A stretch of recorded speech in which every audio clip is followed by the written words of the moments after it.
Now, for our presentation tonight, we are featuring Amy Roberts, who will be speaking on massage therapy marketing success. Amy will discuss the first rule for success for your new practice. You'll learn how to create a strong professional image, the first steps in getting new clients, and more importantly, how to keep clients coming back. You'll discover the truth about business cards and discounting your massage treatments just to get business. I'd like to introduce you to our presenter, Amy Roberts. Now, Amy is a massage therapist and an international business consultant for massage therapists. She's helped over 5,000 massage therapists worldwide grow their massage business. She's also an international speaker on many practice-building issues that therapists face in their businesses. Amy has a regular column with the American Massage Therapy Association and Massage Today publication. Amy, welcome to the World Massage Conference. Thank you, Eric. It's great to be here. It's wonderful to have you here. Thanks. Yeah. Now, I'm going to do a little bit of an interview with you tonight. We're not doing a formal presentation, so I'm going to ask you some questions about how therapists can build their business, and I think in particular we'll focus a little bit more maybe on the beginning therapist or the therapist that needs clients. Yep, absolutely. But before we get into that, let me just ask you a couple personal questions. Sure. Not too personal. That's okay. I have nothing to hide. Okay. So what got you started in massage therapy? Oh, look, it was a funny thing, actually. When I left school, I wanted to be a sound engineer. I wanted to produce the soundtracks for movies and rock and roll bands and all that sort of stuff. And I had absolutely no interest in massage at all. And it was funny. I got a job in a studio doing the recordings and doing things like voiceovers, not me doing the voiceover, but recording the voiceovers for advertisements on television. And there was a woman that I worked with that had suffered from chronic migraines. And she used to pop a lot of pills and feel quite lousy a lot of the time. And I would just happen to go up to her and touch her very gently on her neck and her head and just rub her head and her neck, and she would get a lot of relief from that. Excuse me. And I just sort of seemed to know where to touch. And I had no explanation for this. I had no rhyme or reason. And I just started, as we, this wasn't in the first 20 minutes of meeting, of course, but as we got to know each other, we became more familiar and we became friends in the end. And I just seemed to know where to put my hands, and I used to give her relief, and from then that really started an interest, and I thought, wow, just hang on a second, I think I have a bit of a skill here. And so that's where it started, and I started to become very interested in the body and how it worked and how it functioned, and particularly how muscles functioned, and there grew my career. And that's how it started. And how long have you been a massage therapist? Since the mid-90s. I did it fairly intensively for the first 7 or 8 years, and then I backed off a little bit, and now I'm doing massage part-time and doing my coaching and consulting part-time, which is a beautiful balance, and I love it like that. Very enjoyable. Great. Now, and you've done some great work. Now we haven't had a chance to get together because you're on the other side of the world, so we've just talked briefly over the phone. I've read your book. Yes. And I know that from the very beginning you've been quite successful in your practice. So for people that are just starting here, how did you overcome the problem of starting from scratch with no clients and build your business relatively quickly? A lot of stress in the beginning. It was probably I started like everyone else started. I developed a passion, it fueled a desire. I went to study, I got excited, I fell in love with massage therapy, and I got great marks, and I graduated, and I got out there with my certificate and my business cards, and nothing happened. And it was quite a difficult time because I had become how can I explain it, very skilled at doing a great job, but I didn't have the knowledge to market myself, and I didn't have the knowledge, as I do now, obviously, to view my massage practice as a business, which is very, very important.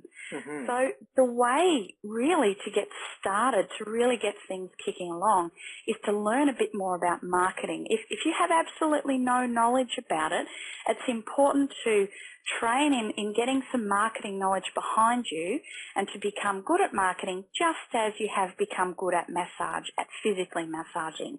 Marketing is very important, but also there's a lot of other things too, such as having a mindset for success and planning your massage business accordingly and having some direction. So there's a couple of elements in there that are just as important as being able to physically do the massage itself, because as you know, to risk using a cliche here, if you have no steering wheel in your car, if you have no driver in your car won't go anywhere. So you need you need directions. You need to know what you're doing and where you're going and where you want to go. It's just as important as being a good therapist. Yeah, well put. And for listeners, we did speak with Tricia Hubner of EMF earlier today. The replay is available online, and she talks just about that issue. You know, being a massage therapist is just not enough. You need to treat your business like a business. Very true, very true. Now, I know you have what you call your first rule for success. Yes. Maybe you can tell us a little bit about what that is. Yes. To avoid being cliched, as I said before, it's establishing the first rule of success is your mindset. Now, I can probably hear groans in the background going, oh, we've heard all this before. But let me just simplify this whole thing. When you become have a more positive outlook and have a successful mindset, and what I mean by mindset is really just an attitude or a feeling or a way of thinking, when you apply that positivity to your massage business, things open up. And I liken this, it's very similar to a seed. Here we go, another cliche. Excuse me, but it's a good visual.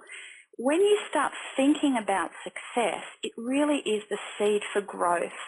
Not only does it put you in a positive mind frame, but it shows you other opportunities out there that you may not have seen before. Because your success is all about perception. So when you're in a positive perception or when you're open-minded, things can manifest. You can see opportunities in your area, maybe to grow your business a lot faster. So it's an inner confidence, I could call it. I guess it's like an inner confidence or an inner feeling. It's really a way of thinking about yourself, which can also manifest into your massage business. So, for example, if someone's not feeling very successful or doesn't visualize success, which is also a very important part of it, visualization, which I'll get onto in a moment, if that person's not tapping into those feelings, not tapping into those thoughts, it's very difficult for you to see opportunities around you. It's very difficult for you to plan and really enjoy your planning and enjoy the direction you're taking. So, for example, a client of mine, a therapist client, came to me a few months ago and said, oh, look, I've been practicing for 2 years and I've still only got a handful of clients a week. I don't know where I'm going wrong.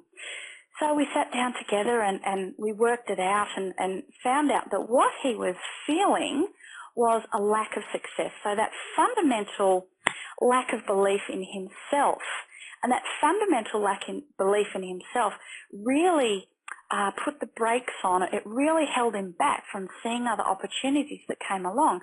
So what I was able to do was to show him that some of his clients owned businesses, and some of these businesses had up to 10, 20, 30 employees, and they all really enjoyed the massage that he gave them. So I suggested to him to write a letter to these people and or even speak to them and say, hey, did you also know that I offer chair massage? So from then on, he was able to experience some opportunities. So he was able to get some a placement in their office once a week where he was doing more chair massage. So his business grew. So just from changing someone's mindset, you can really open up the doors of opportunity. You can really see what else is out there.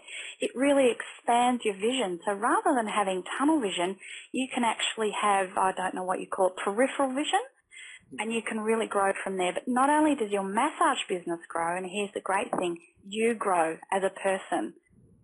So from there, it's really important for you to start thinking in a positive way and in a successful way. And visualization is a great means to really formulating these goals and plans. It's a really great means to formulating the direction that you want to take. So, for example, a great visualization that I like to do is to have a room that's quiet for about 10 minutes a day, and you almost create a movie in your mind and see yourself doing what you love doing the most, which of course is massage therapy. Mm-hmm. So you can be quiet and be still, find a room that's still, even if it's late at night before you go to bed. It's almost like a meditation actually. And you can visualize yourself having a full appointment book, having the phone ringing, massaging people, enjoying the relationship you have with your clients, and fill your mind up with that. And it's actually good just to do this before you go to bed, because then your mind focuses on the thing just before you went to sleep. So that's a bit of a tip as well. And it's also exciting stuff. It makes you feel better. It puts yourself into a more positive feeling generally. And when you feel positive, you radiate positivity, and your clients pick up on that and they'll notice that change. So I guess that's a really good place to start with. You kind of need to get your head right before you embark on improving your massage business, because you are the pivotal point for your massage business success. So it's important that you get your thinking right, your thoughts right, and your feeling right. Very crucial point. Terrific. So a success mindset is absolutely vital. There's lots of techniques, lots of strategies, but really that's really your first rule for success. Absolutely, absolutely. Now, I can't really say it enough, actually.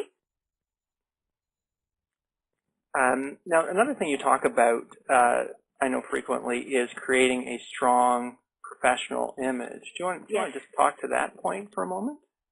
Sure. Creating a strong professional image, really, when I say that to people, they think of having a uniform for the business, or keeping the massage room tidy, or, vacuumed, or make sure there's no oil spillage on the floor, that sort of thing. And that's all fine. That's fantastic, and it's very important. But with an image is something you present to the world. An image is really a statement of how you want to be seen to the world and your potential clients and your existing clients. Now, an image, not only do you need to be professional, you need to have the proper attire, of course, but an image extends all the way to your demeanour and your marketing. And it's very important to have consistency. So, for example, if you have a fantastic looking uniform, you have a lovely pair of pants, you have the massage room smelling of lavender, and it's all beautiful, it's aesthetically beautiful, and you answer the phone like this, hello, then it's not offering consistency in your image. Mm-hmm. Your image also spills over into your demeanour. So there are small things like, when you're answering the phone, make sure you introduce your business name. Or in your marketing, make sure you have your business name clearly laid out and your contact details and all that sort of stuff. And I know it sounds quite simple, but all those things combined create a really strong image. It creates consistency. But the thing this does the most is when you are consistent in your presentation and your image, what you are telling the world is that you are capable and you are strong and that you can provide the clients the benefits they're seeking. So it's kind of more than just a clean massage room or, kind of cool and funky looking business cards. It's more than that. It's the message that it gives. It's the message that it sends out. So when people are seeing you for the very first time, it's very, very important to keep this consistency right throughout. From the moment they see your professional flyers or advertisements or business cards, to when they call you and speak to you on the phone, to when they come and see you and are actually being massaged. And it doesn't stop at the end of the massage. It's important that they feel comfortable when leaving the premises as well. So your image is everything about you. It's everything you stand for, and it's you saying to your clients, I am the one you need. I am the one you want.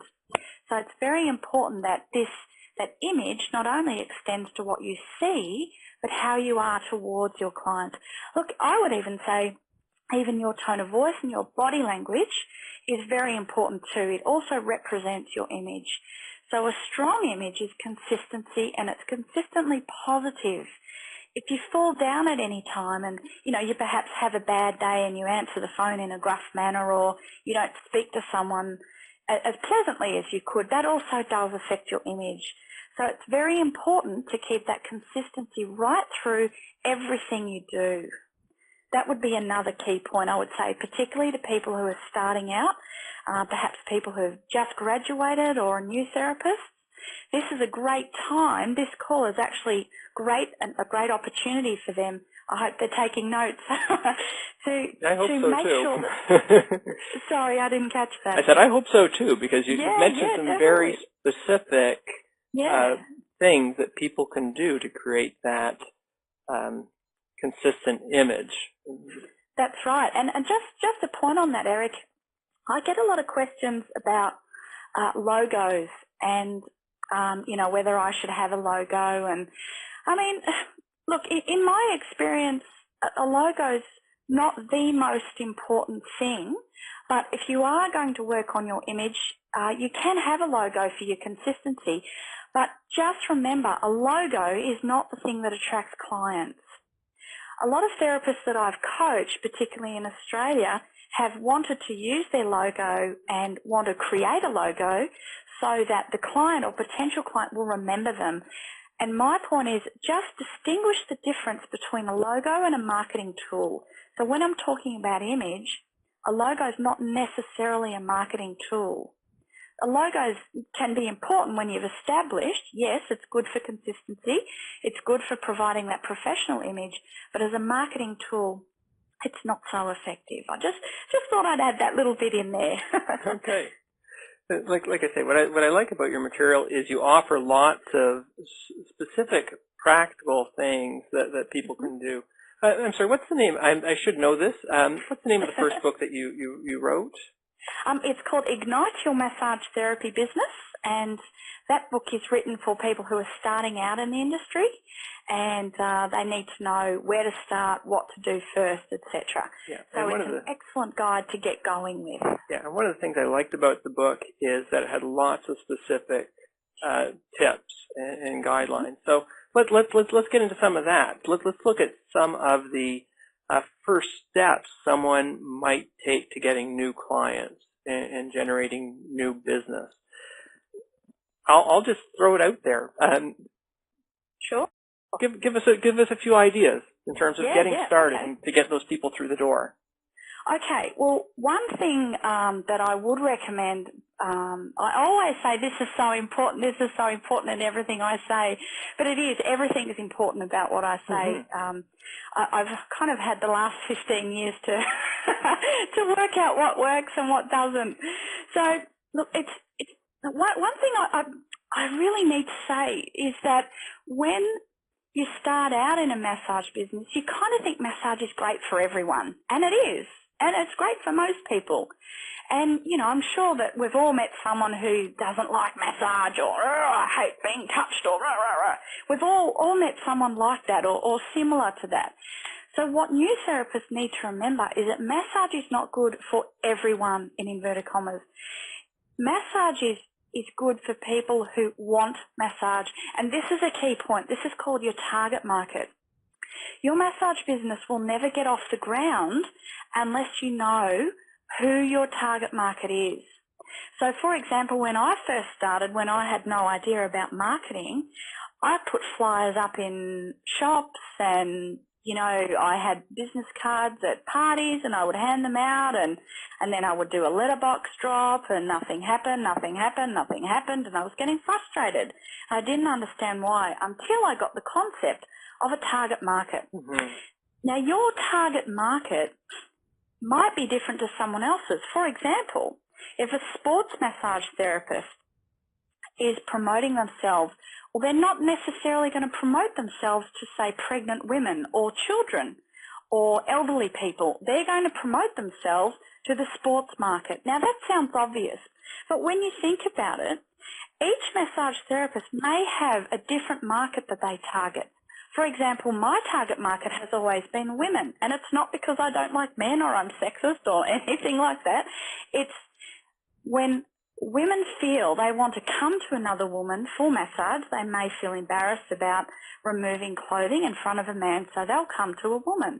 So I used those people as my target market, the women who felt more comfortable with women, and I made such a great business out of that. So it's very important to understand that not everyone is your target market. Everyone is not going to come to you just because massage is good for everyone. It's very important to do what I call a client profile, which is to write down, okay, I'll just backtrack a little bit. If you have a handful of clients and you want to get more people to you, then a client profile is just a list of all the things that those people have in common. For example, you might find that you are treating people who've had injuries or who have very sore, stiff shoulders and necks sitting at a computer. They may be office workers. So you may find a bit of a common theme, or you may find that you're getting some pregnant women coming to you. So this theme now becomes your target market. So when you find where those people are coming from, let's use the example of the pregnant women, you'll find that doing this assessment or this client profile is a lot more effective than just marketing to everyone. I know I did. Mm-hmm. I know it made a significant difference in my massage business. And I think everybody wants to market to everybody because I know some people are thinking, isn't targeting people like you're doing, isn't that limiting the number of people that can see you? If you're just seeing women, then you can only see 50% of the population instead of 100%. So isn't that limiting? That's right. That's a very good question. Yes and no. It depends on who. Okay, let me try and explain this. Okay. If, say, for example, I'm finding that pregnant women are coming to me, and I'm finding that Mary's pregnant, she knows Joanne who's pregnant, and she knows Sally who's pregnant.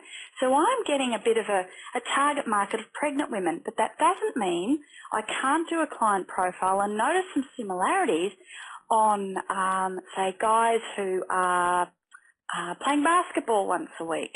So having one target market doesn't mean I can't have another, but that's very different to having a generic everyone. Mm-hmm. So what I'm saying is when you get specific about who's coming to you, you start to understand that not everyone is going to be your potential client. So you can have more than one target market. I certainly did. I had women who were pregnant.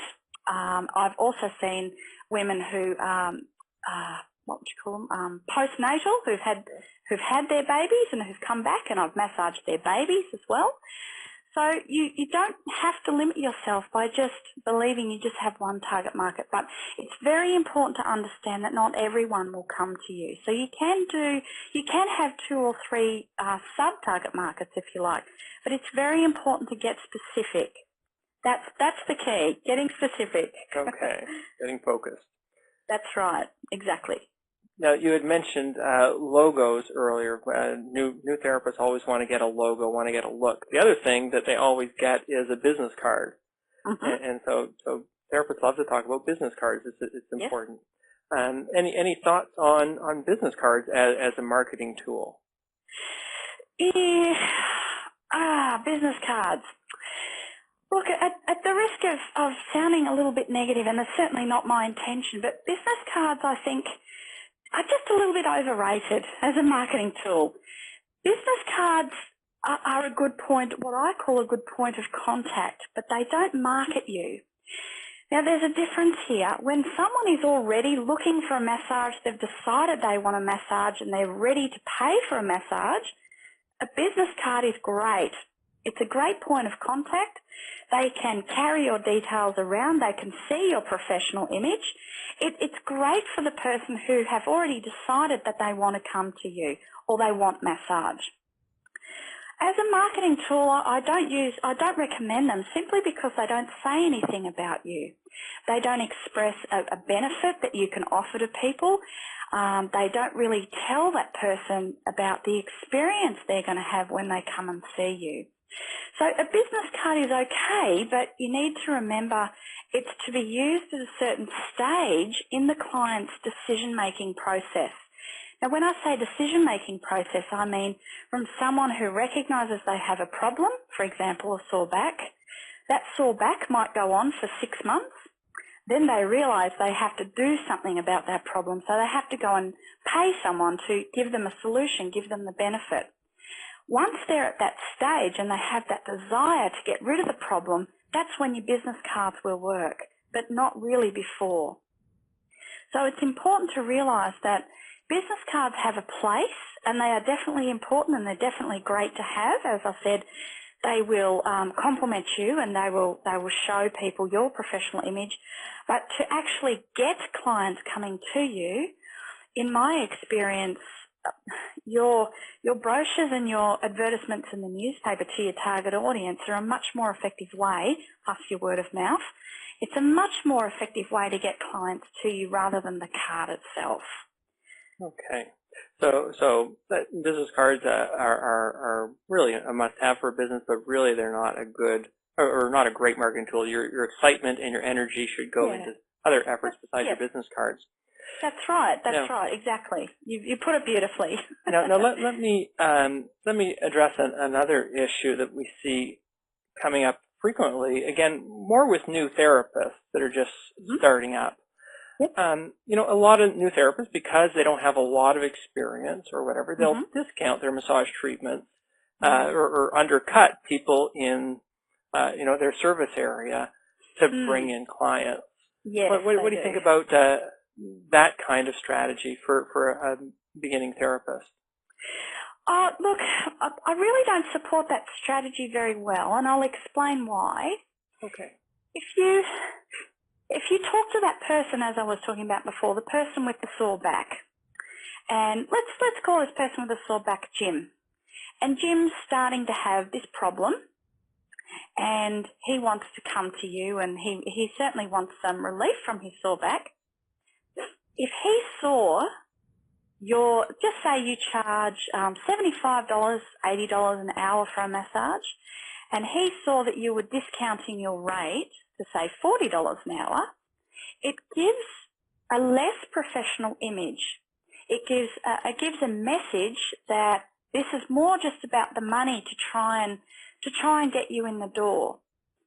A massage therapist who is savvy about marketing knows that it's about the benefit. If someone has a problem that they're looking a solution for, so Jim's got his sore back and he's finding that he's having a hard time getting out of bed in the morning or sitting at the computer or whatever he's doing during the day, then what he's going to be looking for that solution, and he's going to be looking for someone that can offer him the solution and communicate to him that they have the solution. Excuse me. So Jim's more focused on getting the solution to his problem than worrying about getting $20 off. Mm-hmm. So what happens, it's a double-edged sword. When you advertise $20 off, for example, you don't really know for sure if you're getting those people coming to you because it's cheap or you're getting those people coming to you because of the benefit. Now, in my experience, I've found when you discount the massage, say, for example, you discount the massage for 30 days, you have a special offer, and those new people come to you, what I found in my experience is those people who come to you because of $20 off don't tend to stay with you. When you put the price up, they may not want to come back because, $75, oh no, I thought $55 was better. So what you need to filter out those people by still remaining at $75 so you get the genuine people coming to you.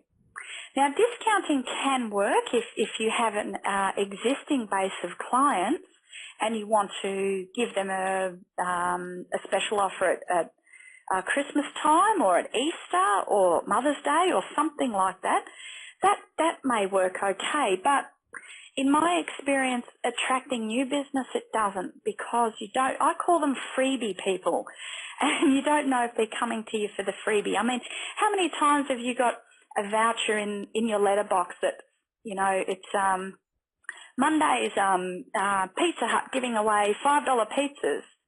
That's a great incentive, but you may not want to go and pay another $20 or $30 on a Friday for a pizza. It's the money that's attracted you.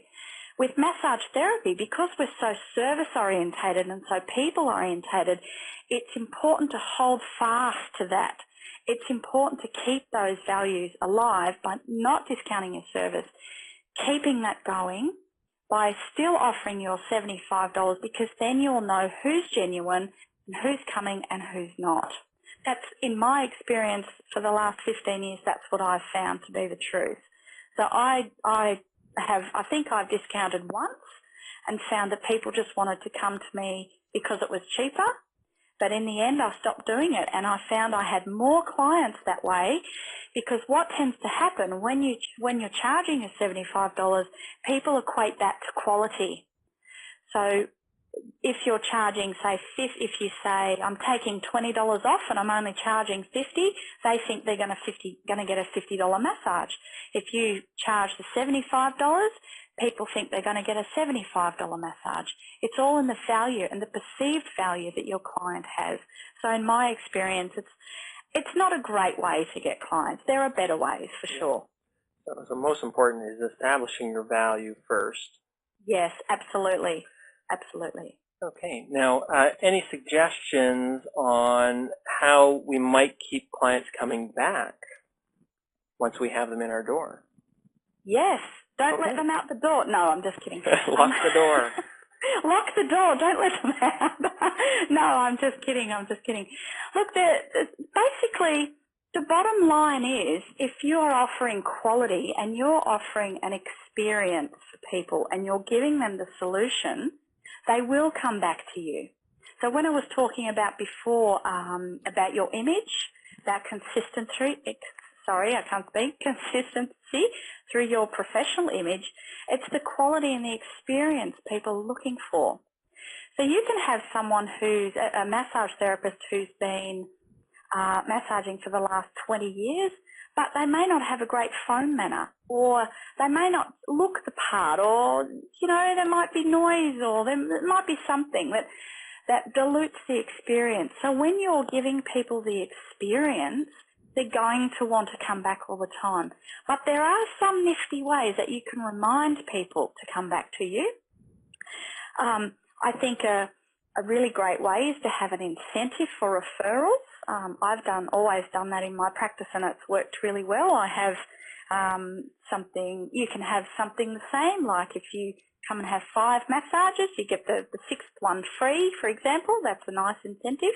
But remember, it's not the same as discounting. These are people who already come to you and who already love you and who are already refer to you. So there's no harm in reminding people to come to you. You can send it out. You can have a letter that you send out or a postcard.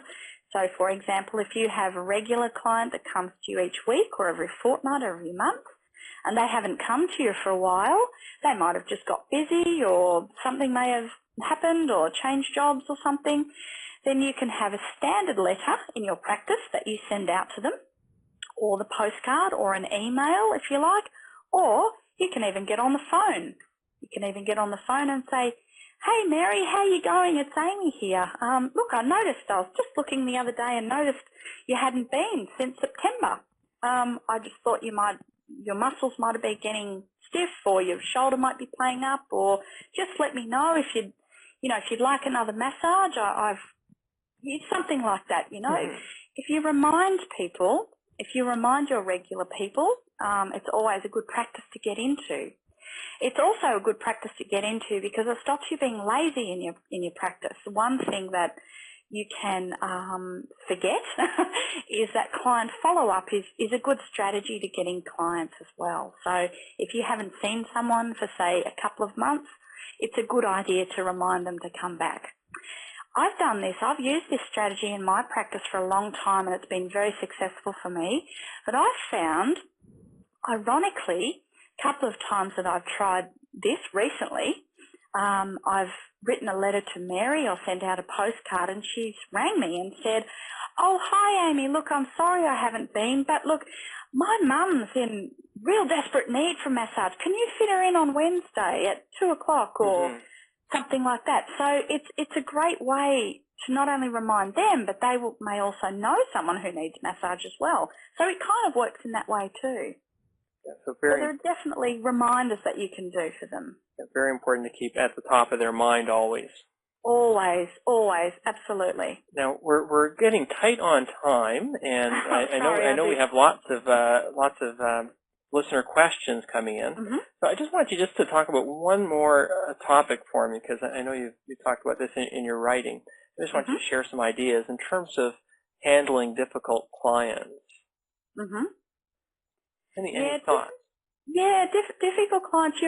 Look, no matter who you are, whether you've been practicing for 20 minutes or 20 years, you're going to get a difficult client eventually. Whether it's now or later, you'll have someone who doesn't show up on time, forgets to pay or doesn't want to pay, or someone who might be a little bit gruff with you, or someone that doesn't want to fill in the card or the contraindication form, someone who doesn't want to play by the rules. I call these people difficult clients. They don't necessarily have to be nasty to you. They may leave their wallet in the car, or, "Oh, look, I don't have any money this week. Can I fix you up next week?" While, they've already had their hour massage and you're standing there expecting them to pay the money, or, make up some excuse. So at the time, it's a horrible feeling because you think, wow, I've just given my all, and I've the massage has helped you get off the table, or I've done some trigger points on your shoulder and for your frozen shoulder or something, and I've given everything to you, and you don't want to pay me. It's hurtful and it's hard to deal with. Yeah.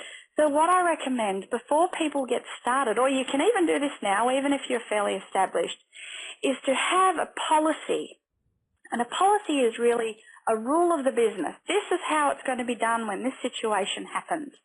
To have something that you set in stone for yourself to say, this is how I deal with those people when this happens. So, for example, I say to people, either on the phone, or I have a sign in the massage room that says something along the lines of payment is required at the time of your massage, so that they can't come back to you and say, "Oh, no," or, make up something.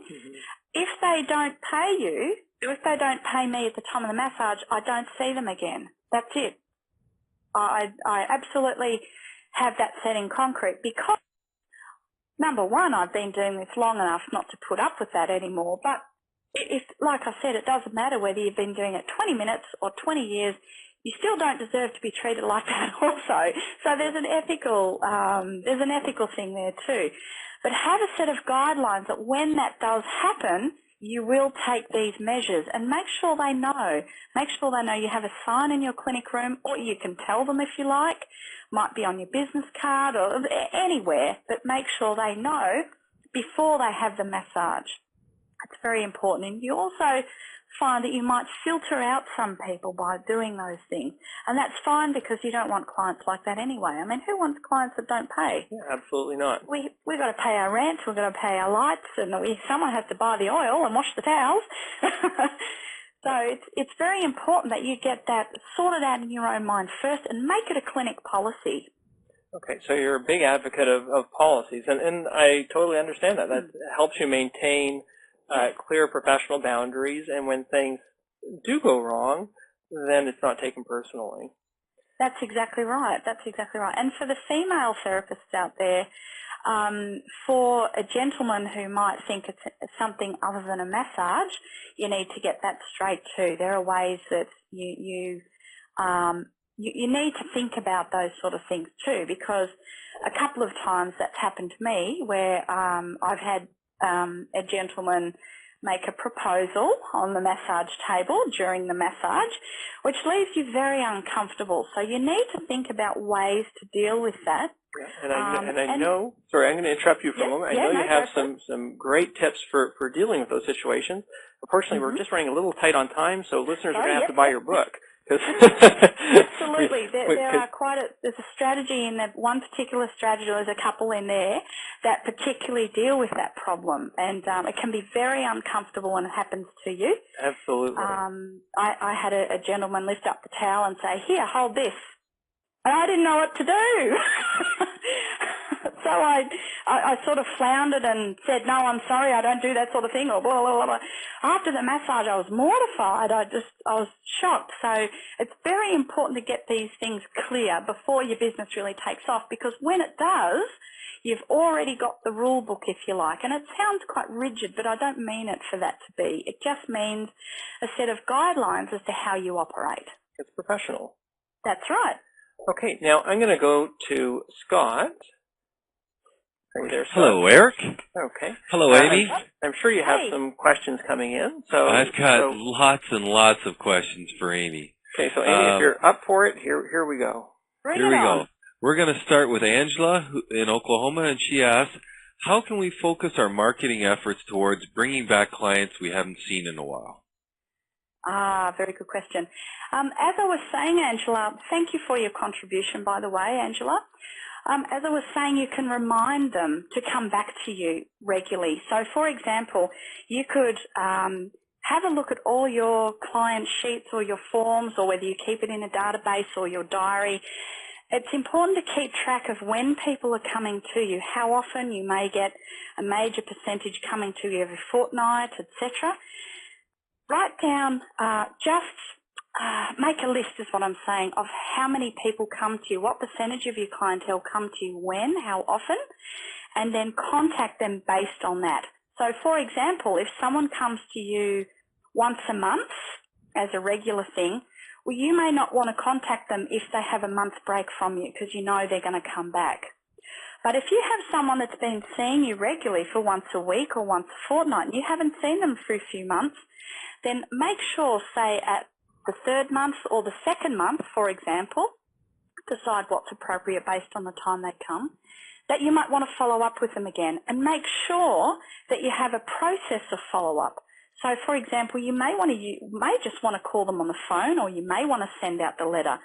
But it depends on how they come to you or when they come to you as to how appropriate it is to contact them. So a letter, a postcard, a phone call, an email is all very good as well, but don't leave it too long. As Eric was saying before, a great point made there, you always need to keep yourself in the forefront of their minds. So don't leave it too long to when you don't contact them. You may make here we go, another policy. I don't mean to be so rigid, but you know what I mean. A guideline is to, okay, with all the weekly clients, if I haven't seen them for a month or say 6 weeks, that's the time I'm going to send out this letter or make this phone call or send this postcard. So it's important to keep on top of it. It's just another aspect in your massage business that you need to keep on top of. Thank you very much, Amy. That was a great answer. I have another question from Rebecca. Having just moved to a new area, what would you say would be the most effective marketing strategy in a place where you don't know a lot of people? That's a good one. Well, the first thing that comes to my mind, Rebecca, is networking. Excuse me. If you're able to network with people, if you're able to find other people in your area who perhaps you can, how can I explain it? Let's say, for example, you have, we call them physiotherapists in Australia. I believe in America and Canada you call them physical therapists. I think they're the same. You may find that if you want to build up these new contacts and build up these new clients, that contacting these physical therapists is a great way to introduce yourself to these people, and also perhaps they may refer clients to you as well, and you can suggest that to them when you meet them. So you may want to contact them directly, either through phone call, letter, etc., email or whatever, I would suggest a phone call, and perhaps meet and introduce yourself. Maybe you can say, I'd love to meet you for 10 minutes. Is that possible? And tell them about your service and tell them about what you're offering and how you can help their clients. But make sure the people you contact are the people that can be prospective clients.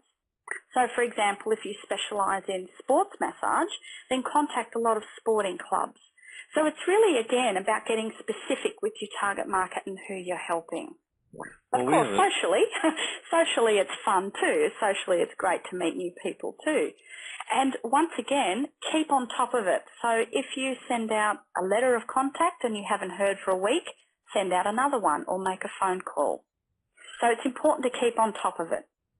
Now, we have a question that really deals with a problem a lot of massage therapists face, and it comes from Amy in Albuquerque, and she asks, what strategies do you use for clients who don't show up on time? Slap them across the face. No, I'm only joking. Oh, no, just scrap that.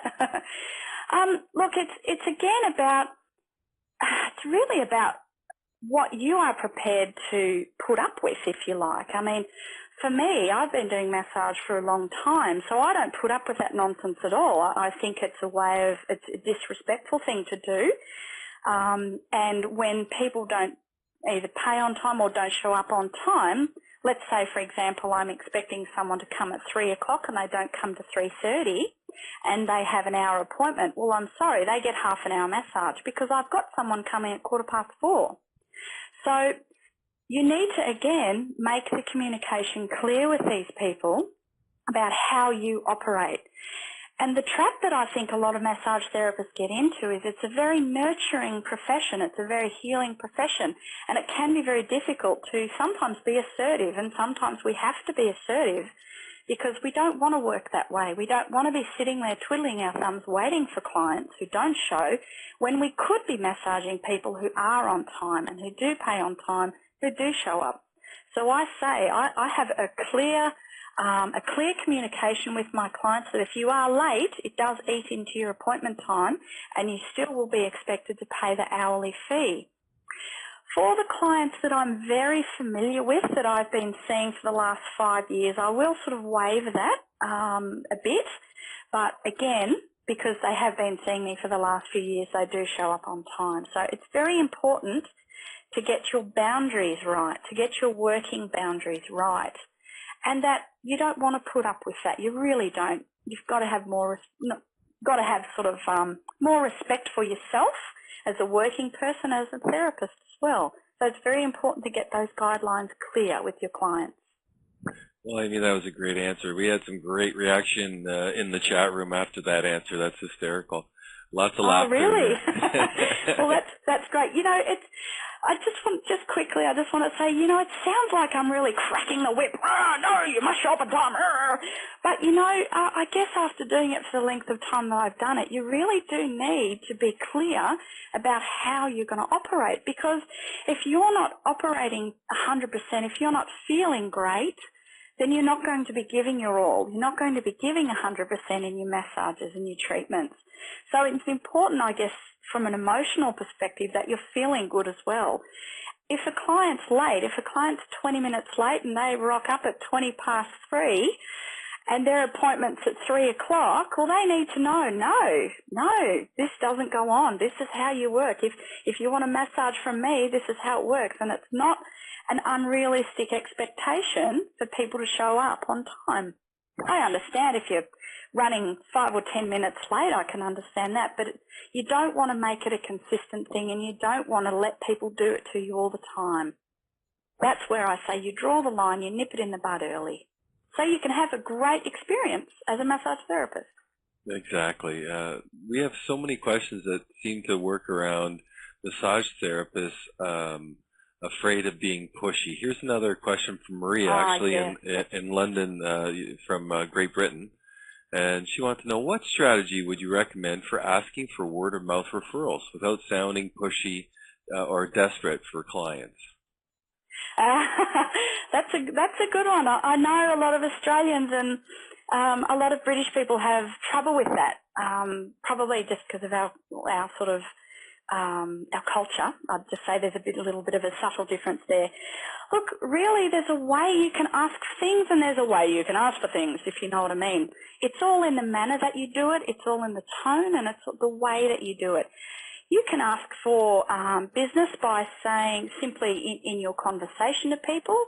You can, at the end of the massage, you can say, "Oh, I hope you enjoyed that. Look, here's a couple of postcards, or here's some flyers. I'll give you in case you know of people who would like a massage." That's a very non-intrusive way to ask for business. Or you can give the incentives and say, "Look, you know, if you come for 5 massages, you get your 6th one free." Or if you want to give that 6th one to someone else, you can. You can have that too, that you do. That's up to you.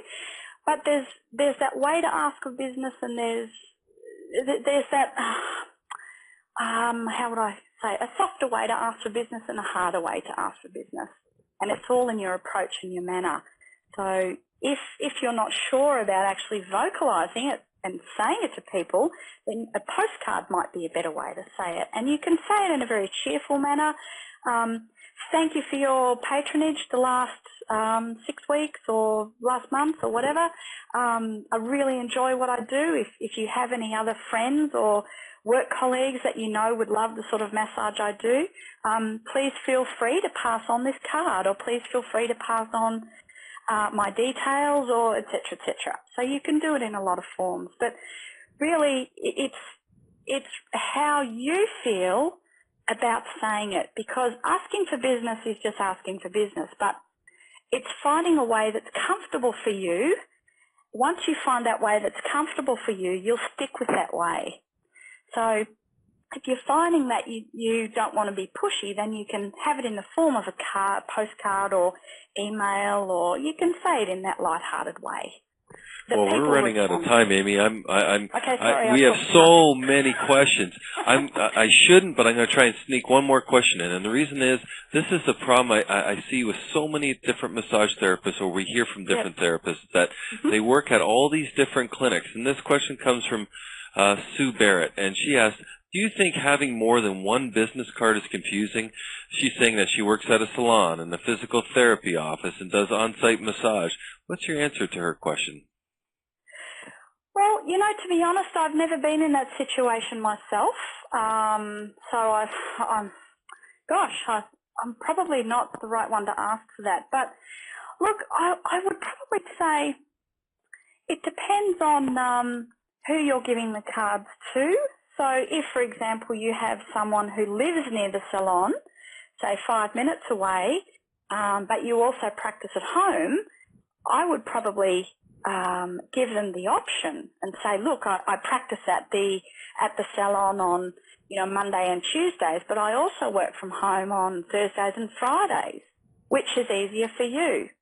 And if they say, "Well, you know, the salon is easier," then you can give them the salon business card. But yeah, look, it might be a bit confusing. Look, you could even have one business card with a whole lot of phone numbers and different times. But yeah, I guess it really depends on your target market.